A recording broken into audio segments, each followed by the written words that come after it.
नमस्कार विद्यार्थियों।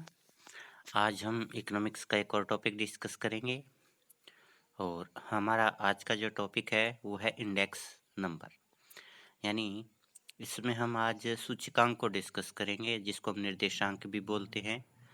और इस टॉपिक के इस वीडियो के अंदर हम ये डिस्कस करेंगे कि इंडेक्स नंबर होते क्या है और इंडेक्स नंबर जो होते हैं उनकी विशेषताएं क्या है और इंडेक्स नंबर तैयार करते समय कौन कौन सी कठिनाइयाँ या कौन कौन सी समस्याएं सामने आती है। तो आइए शुरू करते हैं आज का ये वीडियो। इंडेक्स नंबर देखिए, समय के साथ साथ वस्तुओं की कीमतों में या उनकी मात्राओं में या जो अन्य चर है उनमें परिवर्तन होता रहता है। एक समय में कीमतें, वस्तुओं का प्रोडक्शन या अन्य जो वेरिएबल्स है उनकी मात्रा कुछ और थी, आने वाले समय में उसमें कोई और चेंज हो गया, उसमें वृद्धि भी हो सकती है, उसमें कमी भी हो सकती है। इस परिवर्तन को मापने के लिए हम जो है सूचकांक का प्रयोग करते हैं।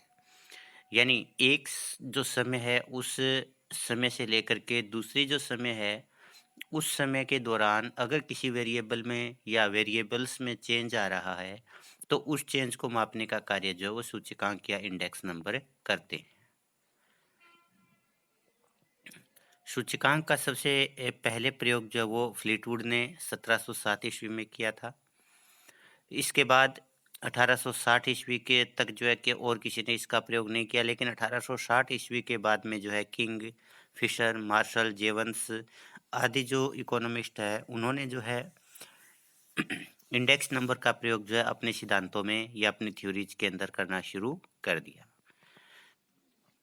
अब इंडेक्स नंबर जो होते हैं वो होते क्या है कि एक निश्चित समय की एक निश्चित अवधि की तुलना में दूसरी समय अवधि में होने वाले परिवर्तन का माप सूचकांक कहलाता है। यानी हम एक निश्चित समय लेंगे, जैसे मान लीजिए हमने एक टाइम पीरियड ले लिया 10 साल।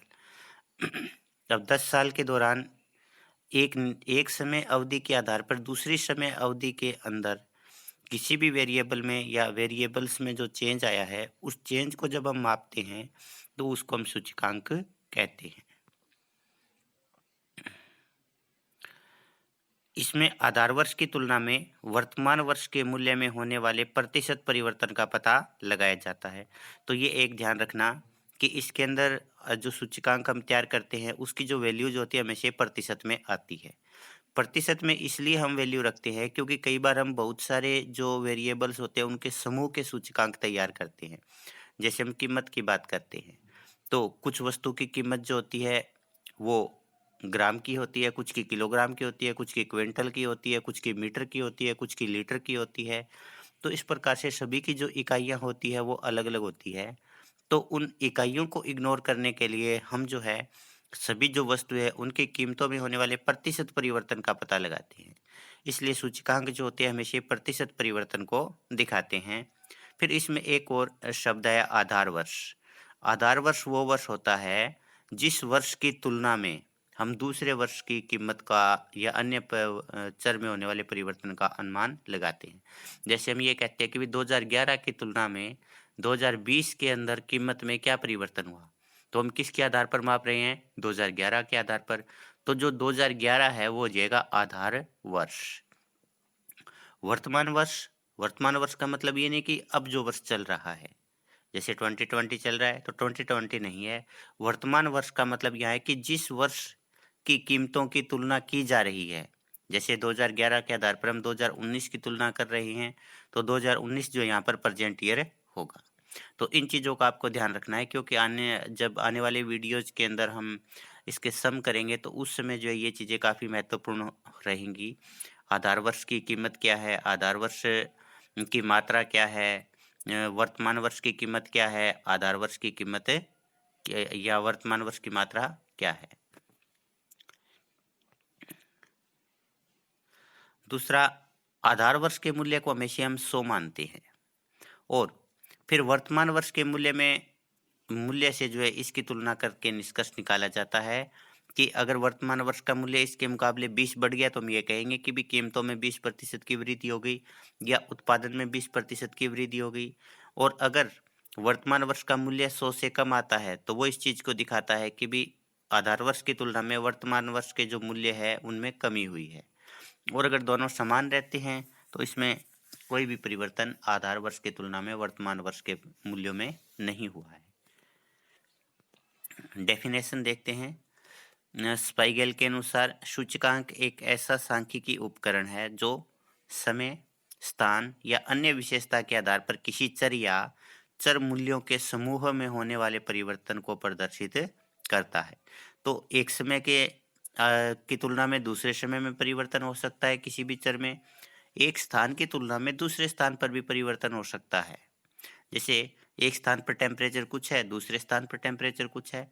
बाजार में एक स्थान पर कीमतें कुछ है, दूसरे स्थान पर कीमतें कुछ है, या कोई अन्य विशेषता हम ले सकते हैं जिसके आधार पर हम तुलना करते हैं। विशेषताएं, सूचकांकों की विशेषताएं निम्नलिखित है। नंबर 1, परिवर्तनों का सापेक्ष माप। ये ध्यान रखना चाहिए कि भी सूचकांक जो होते हैं उसका महत्व तभी है जब हम 2 वर्षों के मूल्यों में तुलना करेंगे। यानी एक वर्ष जिसको हम आधार वर्ष बोलते हैं उसकी तुलना में वर्तमान वर्ष के मूल्यों में जो परिवर्तन होता है उसका माप जो है सूचकांक करता है। तो इस प्रकार सापेक्ष माप जब हम 2 वैल्यूज के अंदर तुलना करके कोई निष्कर्ष निकालते हैं, कोई माप निकालते हैं, तो उसको हम जो सापेक्ष माप कहते हैं। तो इस प्रकार से हम देखते हैं कि सूचकांक जो होते हैं इसके अंदर जो कीमतों में होने वाला परिवर्तन है उसको हम आधार वर्ष के आधार पर मापते हैं। अन्य कोई वेरिएबल है उसमें होने वाले परिवर्तन को हम आधार वर्ष के आधार पर मापते हैं। इसलिए सूचकांक जो है वो हमेशा ही सापेक्ष माप होता है। एग्जाम्पल के तौर पर यदि 2018 में कीमत स्तर जो है वो 100 है, तो 100 कीमत स्तर होने का मतलब ये आधार वर्ष है हमारा। और 2019 के अंदर कीमत स्तर जो वो 150 हो गया है, तो इसका मतलब 100 से बढ़कर के 150, तो इसमें 50% की वृद्धि हुई है। तो यहाँ पर हम 2 में तुलना करने के बाद ही बता सकते हैं। अगर सीधा 150 बता दिया जाए कि भाई 2019 के अंदर कीमतें 150 है, तो हम ये नहीं बता पाएंगे कि भी इसमें कमी हुई है, वृद्धि हुई है, क्योंकि इससे पहले हमें आधार वर्ष की कीमतों का पता होना चाहिए। तो सूचकांक जो होते हैं वो प्रतिशत परिवर्तनों को मापते हैं। नेक्स्ट, संख्यात्मक माप। सूचकांक हमेशा ही परिवर्तनों को संख्याओं के रूप में व्यक्त करते हैं। यानी जो सूचकांक का मूल्य आएगा वो कोई न कोई संख्या होगी जिसमें जो है परिवर्तन को मापा जाता है। जैसे 2018 में कीमत स्तर 100 है, 2019 में कीमत स्तर 150 हो गया, तो इसमें 50% की वृद्धि हुई है। तो यहाँ पर आप 50 देखिए, 50 जो है वो क्या है, परिवर्तन का माप है। तो ये हमारे पास में एक संख्या है। तो हमेशा ही सूचकांक की जो है कोई न कोई वैल्यू संख्या में ही आती है। औसत परिवर्तन सूचकांक चर या चरों में होने वाले औसत परिवर्तन को दिखाता है। यानी किसी भी सूचकांक को जब हम तैयार करते हैं तो उसके अंदर बहुत सारी वस्तुएं शामिल होती है। तो किसी वस्तु की कीमत कम हो जाती है इस जिस अवधि के दौरान आप उसको मापते हैं, किसी की कीमत बढ़ जाती है, किसी में ज़्यादा कमी होती है, किसी में ज़्यादा वृद्धि होती है, किसी में जो है वो परिवर्तन होता ही नहीं है। तो हम अलग-अलग वस्तुओं का इसमें जो है चेंज नहीं दिखाते, हम सारी जो वस्तुएं हैं उनमें होने वाले औसत परिवर्तन को मापते हैं। जैसे 2018 के अंदर कीमत स्तर 100 है, 2019 के अंदर कीमत जो है वो 150 हो गई, जिसमें 50% की वृद्धि हुई है। अब यहाँ पर 50% की वृद्धि का मतलब ये नहीं है कि भी सभी वस्तुओं की कीमतों में 50% की वृद्धि हुई है। कुछ वस्तुओं की कीमतों में कोई चेंज ना हुआ, जो 2018 में थी वही 2019 में है। कुछ वस्तुओं की कीमतें 50% बढ़ी है, कुछ वस्तुओं की कीमतें 50% से अधिक बढ़ी है, कुछ वस्तुओं की कीमतें 50% से कम बढ़ी है, और कुछ वस्तुओं की कीमतें पहले से कम भी हो गई होंगी। लेकिन हम जो है एक एवरेज निकालते हैं कि औसत सभी वस्तुओं की कीमतों में कितना परिवर्तन हुआ है और वो किस दिशा में परिवर्तन हुआ है। तो सूचकांक हमेशा ही औसत परिवर्तन को शो करते हैं। इसका अर्थ यह नहीं है कि सभी वस्तुओं की कीमत, ये हमने डिस्कस कर ही लिया। तुलना का आधार सूचकांक में आधार वर्ष के मूल्य का वर्तमान वर्ष के मूल्य से जो वो तुलना की जाती है।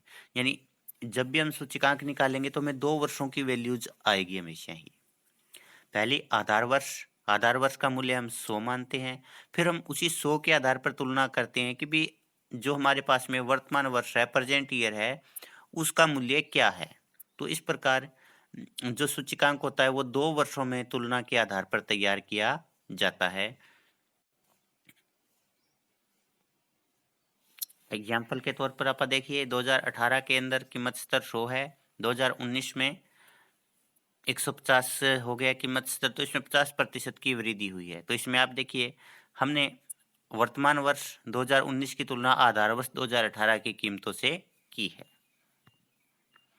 प्रतिशतों का माध्य सूचकांक जो होता है इसमें आधार वर्ष के मूल्य को 100 मान करके वर्तमान वर्ष के मूल्य को हम सबसे पहले प्रतिशत में बदलते हैं, जिसको हम मूल्य अनुपात भी कहते हैं। तो मूल्य अनुपात निकालेंगे कि जो भी हमारे पास में आधार वर्ष की वैल्यूज है उसको हमने सभी को 100 मान लिया, फिर हम उसको 100 मानते हुए वर्तमान वर्ष के जो मूल्य है उसका प्रतिशत निकालेंगे। जब हमने उसका प्रतिशत निकाल लिया फिर उस प्रतिशत का हम दोबारा से जो है माध्य निकालेंगे। तो इस प्रकार से यह जो है प्रतिशत जो वैल्यूज होती है उनका मीन होता है। नेक्स्ट आगे है सूचकांक निर्माण की समस्याएं, कि जब कोई भी व्यक्ति सूचकांक तैयार करता है तो उसको किन किन समस्याओं का सामना करना पड़ता है, कौन कौन सी कठिनाइयां उसके सामने आती है। तो जब सूचकांक का निर्माण करते हैं तो उसमें कुछ कठिनाइयां भी सामने आती है। यदि हम उन कठिनाइयों का ध्यान नहीं रखेंगे तो सूचकांक के निर्माण में भी कठिनाई आएगी। दूसरा, उस सूचकांक का निर्माण सही तरीके से नहीं होने की वजह से उस सूचकांक के निष्कर्ष भी गलत हो सकते हैं। तो हमें जो है सूचकांक का निर्माण करते समय सावधानियां बरतनी चाहिए कि वो कठिनाइयां या वो समस्याएं जो हमारे सूचकांक में शामिल ना हो जाएं। तो ये हम तभी कर पाएंगे जब हमें पहले उन कठिनाइयों का या उन समस्याओं का ज्ञान होगा। तो आइए अब हम देखते हैं कि कौन कौन सी समस्याएं या कौन कौन सी कठिनाइयां सूचकांक के निर्माण में आती हैं। सबसे पहले सूचकांक का उद्देश्य। जब कोई भी व्यक्ति कोई भी संस्था सूचकांक तैयार करने जाती है तो सबसे पहले हमें उसके उद्देश्य का पता होना चाहिए, क्योंकि जब तक हमें उसके उद्देश्य का पता नहीं होगा तब तक हम आधार वर्ष का चुनाव नहीं कर सकते, वस्तुओं का चुनाव नहीं कर सकते, प्रतिनिधि मूल्यों का चुनाव नहीं कर सकते।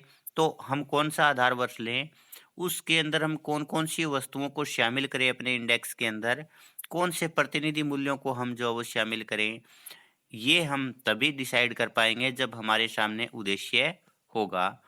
जैसे जिस वर्ग के व्यक्तियों के लिए हमें सूचकांक तैयार करना होता है, हमें वही वस्तुएँ चुननी चाहिए जो वस्तुएँ वो व्यक्ति प्रयोग करते हैं। जैसे हम श्रमिकों के लिए इंडेक्स तैयार करते हैं।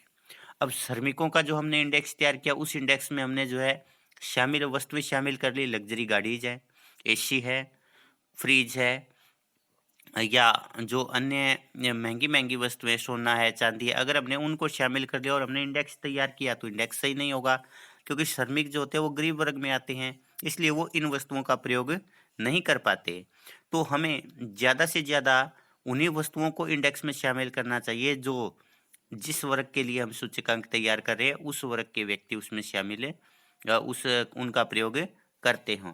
जैसे अगर हम जो है कर्मचारी वर्ग के लिए सूचकांक तैयार करते हैं तो हमें उन वस्तुओं को शामिल करना चाहिए जो वस्तुएं कर्मचारी वर्ग प्रयोग करता है। अगर हम उद्योगपतियों का सूचकांक तैयार करना चाहते हैं तो हमें उन वस्तुओं को शामिल करना चाहिए जो उद्योगपति प्रयोग करते हैं। तो इस प्रकार से जिस वर्ग के लिए सूचकांक तैयार किया जाता है उसी के अनुसार हमारा जो है उद्देश्य तय होता है कि हमें क्या निष्कर्ष निकालना है, हम किसके लिए सूचकांक तैयार करना चाहते हैं। फिर उसी के अनुसार हम आधार वर्ष का चुनाव करते हैं, वस्तुओं का चुनाव करते हैं और प्रतिनिधि मूल्यों का चुनाव करते हैं। तो इसलिए हमें ये ध्यान रखना चाहिए कि भी सूचकांक का उद्देश्य क्या है। दूसरा, आधार वर्ष का चुनाव। सूचकांक के निर्माण में आधार वर्ष जो होता है वो काफ़ी महत्वपूर्ण होता है। आधार वर्ष का चुनाव करते समय हमेशा ही एक बात ध्यान में रखनी चाहिए कि भाई आधार वर्ष जो होता है एक सामान्य वर्ष होना चाहिए। सामान्य वर्ष का मतलब ये है कि उस वर्ष के दौरान युद्ध, लड़ाई झगड़े की स्थिति नहीं होनी चाहिए, गृह युद्ध की स्थिति नहीं होनी चाहिए। उस वर्ष जो है बाढ़, भूकंप या अन्य प्रकार की कोई प्राकृतिक आपदा बड़े स्तर पर ना आई हो। तो ऐसे सामान्य वर्ष का चुनाव हमें करना चाहिए। दूसरा, जब भी हम आधार वर्ष का चुनाव करते हैं तो एक बात ध्यान में रखनी चाहिए कि आधार वर्ष बहुत अधिक पुराना नहीं होना चाहिए। आधार वर्ष जो होता है लगभग वर्तमान जो वर्ष होता है उसके 5-7 साल के अंडर में ही होना चाहिए। तो इसलिए आधार वर्ष का चुनाव होता है वो भी काफ़ी महत्वपूर्ण होता है। आधार वर्ष का चुनाव करते समय हमें ये जो बताई गई बातें हैं इनका ध्यान रखना चाहिए। वस्तुओं और सेवाओं का चुनाव, ये भी काफ़ी महत्वपूर्ण होता है। इसके लिए हमें ये ध्यान रखना चाहिए कि भी हम जिस वर्ग के लिए सूचकांक तैयार कर रहे हैं, हमें उसी उन्हीं वस्तुओं और सेवाओं को शामिल करना चाहिए जिनका प्रयोग उस वर्ग के लोग करते हैं। अगर हम बच्चों के लिए सूचकांक तैयार कर रहे हैं, तो हमें बच्चों के द्वारा प्रयोग की जाने वाली वस्तुओं और सेवाओं को उसमें शामिल करना चाहिए। अगर हम बुजुर्गों के लिए सूचकांक तैयार कर रहे हैं, तो हमें बुजुर्गों के द्वारा प्रयोग की जाने वाली वस्तुएं और सेवाएं शामिल करनी चाहिए। अगर हम उत्पादन का सूचकांक तैयार कर रहे हैं, तो हमें किसी विशेष उद्योग का सूचकांक तैयार कर रहे हैं, तो हमें केवल उन्हीं उद्योगों को शामिल करना चाहिए जो उस कैटेगरी की वस्तुओं का प्रोडक्शन करते हैं। तो इसलिए ये ध्यान रखना चाहिए कि भी वस्तुएं और सेवाएं जो होती है वही होनी चाहिए जो उस वर्ग के द्वारा प्रयोग की जाती हों। दूसरा, पर आज अगर हम देखें तो प्रत्येक वर्ग के व्यक्ति जो होते हैं बहुत सारी वस्तुओं और सेवाओं का प्रयोग करते हैं। तो बहुत सारी वस्तुओं और सेवाओं को सूचकांक में शामिल करना मुश्किल होता है। तो फिर ऐसे में ये ध्यान रखना चाहिए कि केवल उन्हीं प्रतिनिधि वस्तुओं और सेवाओं का चुनाव करना चाहिए जिनका प्रयोग ज़्यादा से ज़्यादा लोग करते हों। कुछ वस्तुएं ऐसी हो सकती है जिनका प्रयोग इक्का-दुक्का लोग ही करते हों, तो उनको जो है सूचकांक में शामिल नहीं करना चाहिए। क्योंकि अगर सभी वस्तुओं को हम सूचकांक में शामिल कर लेंगे तो ये सूचकांक काफ़ी कॉम्प्लिकेटेड हो जाएगा। तो इसलिए केवल उन्हीं वस्तुओं और सेवाओं को चुनिए आप जिनका ज़्यादातर लोग प्रयोग करते हैं।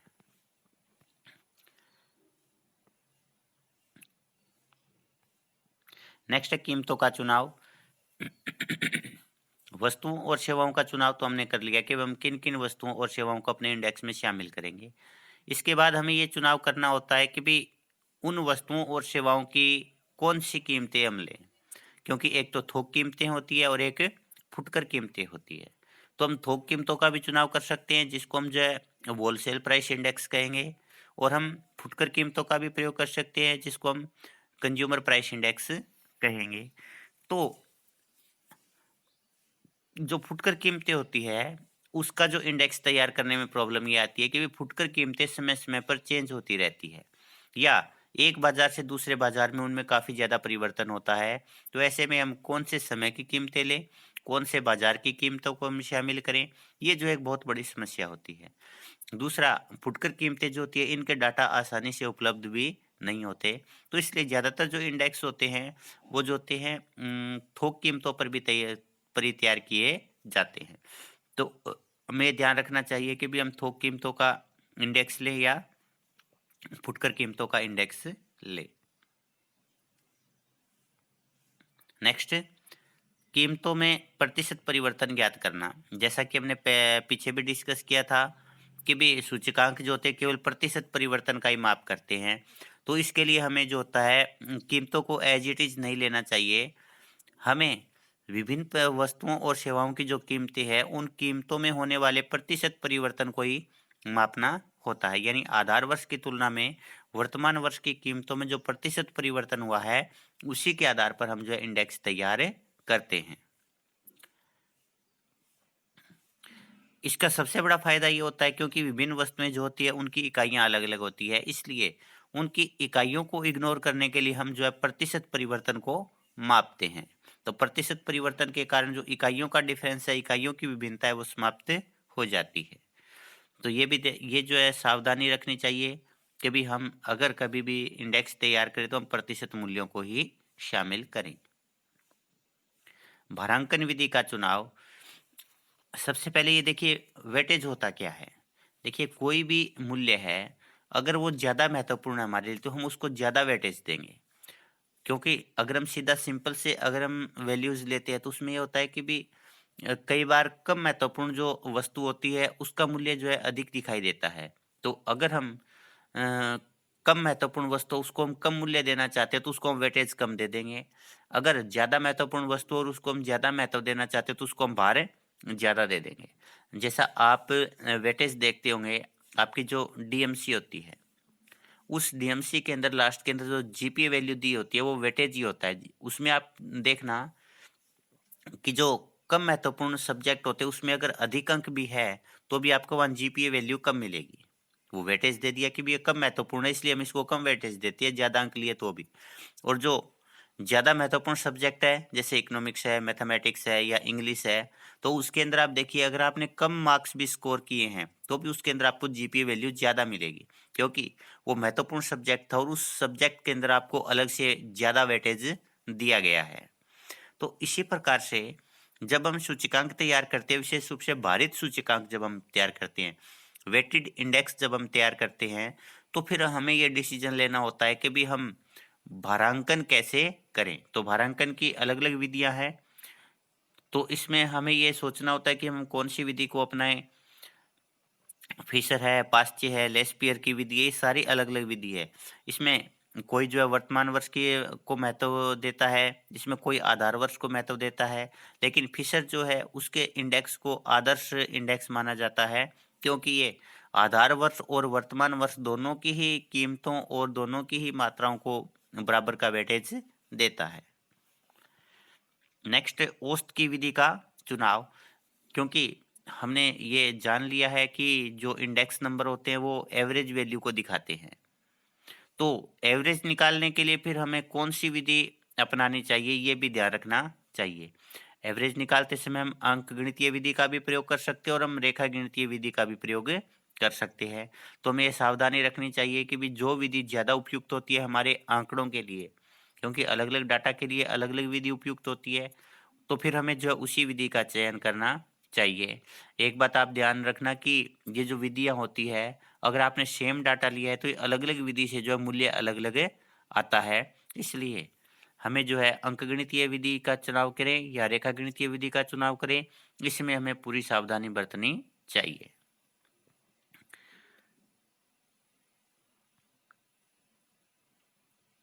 उपयुक्त सूत्र का चुनाव, जब हम इंडेक्स नंबर निकालते हैं तो हमारे सामने बहुत सारे विद्वानों के सूत्र हैं, जैसे डार्विन का सूत्र है, पाश्चे का सूत्र है, लेस्पियर का फॉर्मूला है, बाउले का फॉर्मूला है, फिशर का फॉर्मूला है।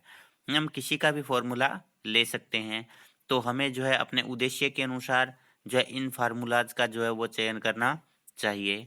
तो आपके जो इस सिलेबस के अंदर जो फार्मूलेज है उसके अंदर मुख्य रूप से फार्मूले शामिल है पाश्चे, लेस्पियर और फिशर के। तो इन्हीं फार्मूले का प्रयोग करते हुए हम जो आगे इंडेक्स तैयार करेंगे।